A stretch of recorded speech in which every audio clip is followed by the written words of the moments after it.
Well, tonight, the fictional White House swears in its 6th season of the Emmy Award-winning show, The West Wing. How the hell do we always get dragged into these things? Why can't I just sit on my patio, barbecue some chicken, and drink my Diet Dr. Pepper in peace?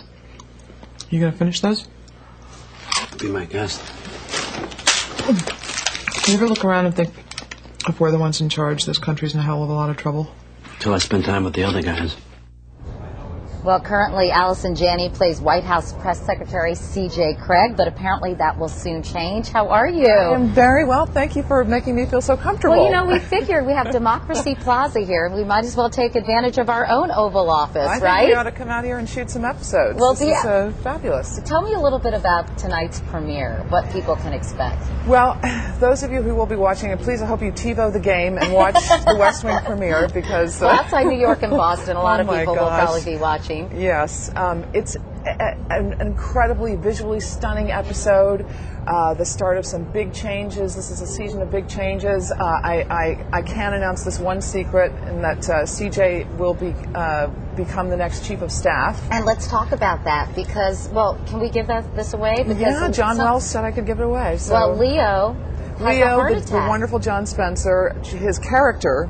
Oh, right. His character, Leo McGarry, has a heart attack, and he tapped CJ to be the next chief of staff, which is just, it surprised me as much as it did CJ. Yeah. But this must be exciting for you in a way, because it's a new challenge. It's also a great step, not to sound like a broad-burning feminist, but for women, exactly. Because this is a first. She's always been a great role model for women, and now she's, the first female chief of staff, and she goes out of the press room into the Situation Room, and it's been an exciting season for me so far. We've done 9 episodes, and I'm really enjoying my new job. What's the biggest challenge of your job? I think the biggest challenge is the change in the relationships between everyone, the characters, Toby and Josh, and everyone. You have this sort of relationship as friends, and now I'm their boss, which just inherently shakes things up, and it's not so easy. And meanwhile, you guys have some pretty exciting guest stars this season. Jimmy Smith, who of course I fell in love with on L.A. Law many years ago. A gorgeous, tall, wonderful man, and Alan Alda as well, very tall, wonderful, gorgeous man. Tell us a little bit about their characters, because it's interesting. It is.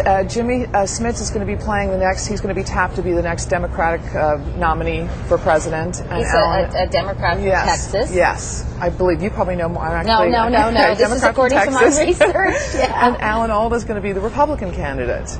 And we actually will probably have an election on West Wing. Is that strange? I mean, that art imitating life to this extent? It is, but art is becoming more and more life, as it seems with all the reality shows. That's true. We're kind of doing the same thing here. It's going to be really exciting, I think, to have an election on television. But I guess that leaves the question, depending on the change in the administration, what will it mean for the cast currently in office? What will it mean for me? Yeah. I suppose if Jimmy Smith gets in office, I might be able to wangle my way in there and have a job. If Alan Alda does, maybe they'll need a consultant. I don't know.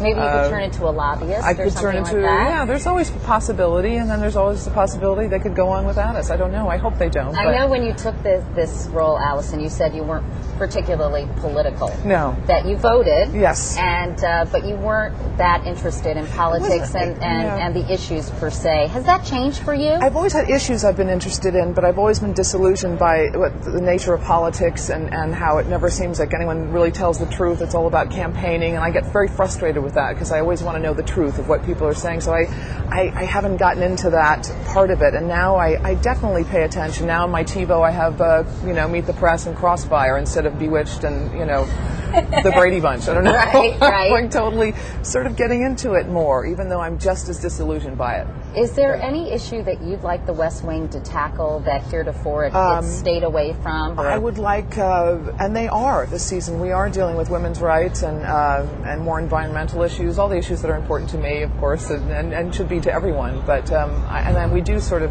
go head on into some of those issues this season. John Wells has done an amazing job taking over, and the writers are all fantastic, and it's going to be a great season. Well, I can't let you go without congratulating you on your recent Emmy. Thank Obviously, you. green is your lucky color these That's right. days. You had a beautiful green dress on, and so far you have won 4 Emmys, right? 2 for Best Actress, 2 for Best Supporting Actress. Yeah. That's quite. You have a very crowded mantle. I'm telling you, it's been an amazing honor to be on the show and to be recognized like that. It was just extraordinary. I just wish I had thought of a speech to say this last time. I just didn't. Well, we were all thrilled for you, Thank Allison. you. Thanks so much for coming Thank by, you, for Katie. visiting our Oval Office, and the premiere of The West Wing. I know, we're like, Happy it's birthday. tonight at 9, 8 Central. You can sing Happy Birthday, Mr. President.